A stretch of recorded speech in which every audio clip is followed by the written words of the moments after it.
सच बताओ, क्या केमिस्ट्री की किताब खोलते ही दिमाग हैंग हो जाता है? क्या फॉर्मूले ऐसे लगते हैं जैसे किसी एलियन लैंग्वेज में लिखे हों? क्या रिएक्शंस याद करने बैठो तो 10 मिनट में सब उड़ जाता है? और सबसे बड़ा सवाल, क्या तुम्हें लगता है कि केमिस्ट्री मेरे बस की बात नहीं है? अगर हां, तो एक कड़वी सच्चाई सुन लो। केमिस्ट्री हार्ड नहीं है। तुम उसे गलत तरीके से पढ़ रहे हो।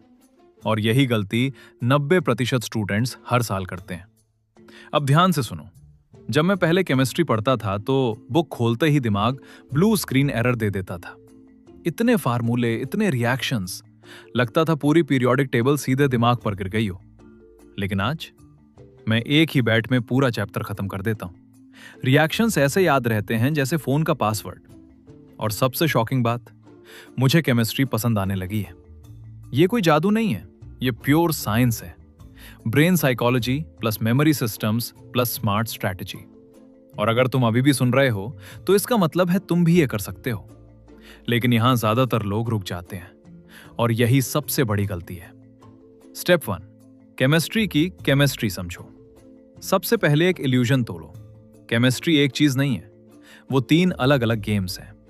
फिजिकल केमिस्ट्री मतलब maths plus logic, organic chemistry मतलब patterns plus reactions, inorganic chemistry मतलब ट्रेंड्स प्लस मेमोरी। यहां पॉज करो, कमेंट में लिखो तुम्हें सबसे ज्यादा प्रॉब्लम फिजिकल, ऑर्गेनिक या इनऑर्गेनिक में किससे होती है।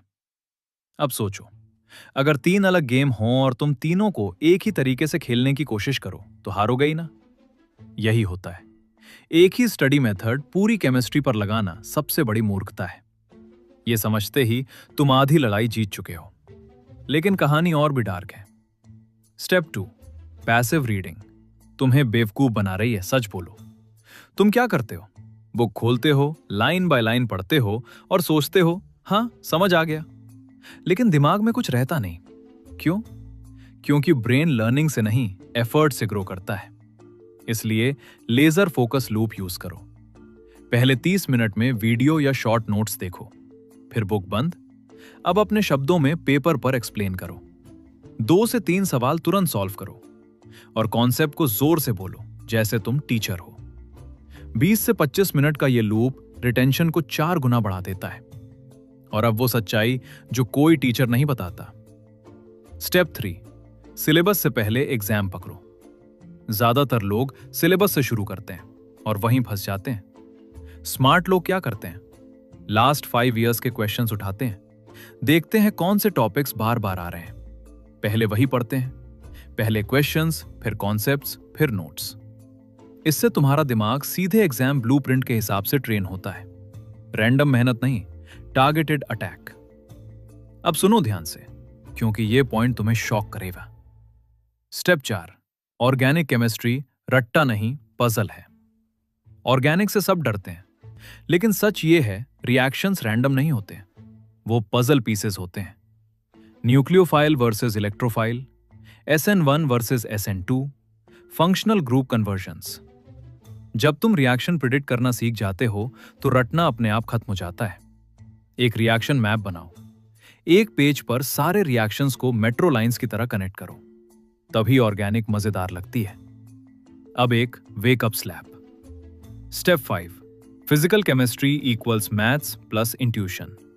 फॉर्मूलाज रटना बंद करो, एक बार डिराइव करो, यूनिट्स के साथ खेलो और एक सीक्रेट वेपन बनाओ, मिस्टेक जर्नल। हर टेस्ट के बाद लिखो क्या गलत हुआ, क्यों हुआ और अगली बार कैसे बचना है। यह हैबिट 80% सिली मिस्टेक्स खत्म कर देती है। और अब मेमोरी मैजिक। स्टेप 6, ब्रेन को धोखा दो। फॉर्मूलाज और डेटा याद करने के लिए 3P मेथड यूज करो। पैटर्न समझो, प्रैक्टिस करो, प्लेसमेंट दो। एवोगैड्रो नंबर 6 अवेंजर्स 22 टाकोस, रात 10:23 सिली है। हाँ, इफेक्टिव है 100%। मेमोरी पैलेस बनाओ। हर चैप्टर को अपने घर के एक रूम से जोड़ो। मेंटल वॉक करो, इंफॉर्मेशन अपने आप निकलेगी। आखिरी सच्चाई, थका हुआ दिमाग 5 घंटे में वो करेगा जो फ्रेश दिमाग 45 मिनट में कर देता है। नींद ऑप्शनल नहीं है, ब्रेक्स वीकनेस नहीं है। Pomodoro brain food mock tests ये लग्जरी नहीं, रिक्वायरमेंट है। अगर तुम ये सिस्टम फॉलो करोगे तो केमिस्ट्री टॉर्चर नहीं रहेगी, वो एक गेम बन जाएगी। तुम फॉर्मूलाज याद नहीं करोगे, प्रेडिक्ट करोगे। रिएक्शन से डरोगे नहीं, पैटर्न देखोगे। और जब कोई पूछेगा इतनी फास्ट कैसे पढ़ लिया, बस हल्की सी साइंटिस्ट वाली स्माइल देना।